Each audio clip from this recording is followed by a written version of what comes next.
Hi అండి, నమస్తే అందరికీ.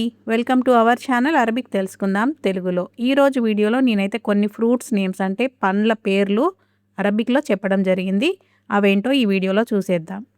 పండు ఇంకా పూర్తిగా పండకుండా పసుపు రంగులో గట్టిగా అలాగే కరకరలాడుతూ ఉండే పచ్చి ఖర్జూరాలని గల్ఫ్ ప్రాంతాలలో ఎక్కువగా కువైట్లో ఖలాల్ ఖలాల్ అని అంటారు. ఖలాల్ లేదా రుతబ్ అని అంటారు. అలాగే మనం తినే మెత్తటి గోధుమ రంగులో ఉండే పండిన లేదా ఎండు ఖర్జూరం పండ్లని అరబిక్లో తమర్ అని అంటారు. పసుపు రంగు కలర్లో ఉండే పచ్చటి ఖర్జూరాన్నేమో ఖలాల్ లేదా రుతబ్ అని అంటారు. పండిన లేదా ఎండు ఖర్జూరంని తమర్ అని అంటారు అరబీ భాషలో. అలాగే స్ట్రాబెర్రీని అరబిక్లో ఫరావులా అని అంటారు. అరబీలో స్ట్రాబెర్రీని ఫరావులా అని అంటారు. అబి ఫరావులా అంటే నాకు స్ట్రాబెర్రీ కావాలి అని అర్థం. అబి ఫరావులా అంటే నాకు కావాలి స్ట్రాబెర్రీ అనే అర్థం వస్తుంది. అలాగే ద్రాక్ష పళ్ళు గ్రేప్స్, వీటిని అరబిక్లో ఇనబ్ అని అంటారు. ఇనబ్ అంటే ద్రాక్ష పళ్ళు అని అర్థం. ఇందులో రకాలు కూడా ఉంటాయి.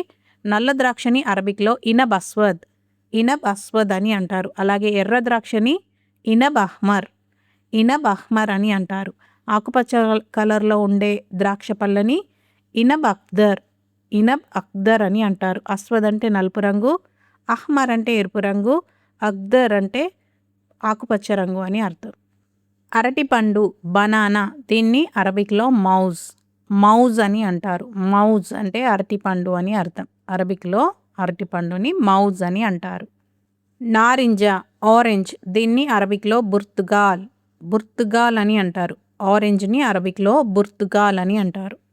అలాగే పుచ్చకాయ వాటర్ మిలన్, దీన్ని అరబిక్లో బత్తీక్ అని అంటారు. కొన్ని చోట్ల రగ్గి అని కూడా అంటారు. కువైట్లో ఎక్కువ శాతం రగ్గి అని పిలుస్తారు. పుచ్చకాయని అరబిక్లో రగ్గి అని అంటారు. కొందరేమో బత్తీక్ అని కూడా అంటారు. అలాగే యాపిల్ని అరబిక్లో తుఫాహ్ అని అంటారు. తుఫాహ్ అంటే యాపిల్ అని అర్థం. వీడియో చివరికైతే వచ్చేసామండి. ఇలాంటి అరబిక్ వీడియోస్ కోసం మన ఛానల్ని సబ్స్క్రైబ్ చేసుకోండి. మరొక కొత్త వీడియోతో తొందరలోనే మళ్ళీ కలుద్దాం.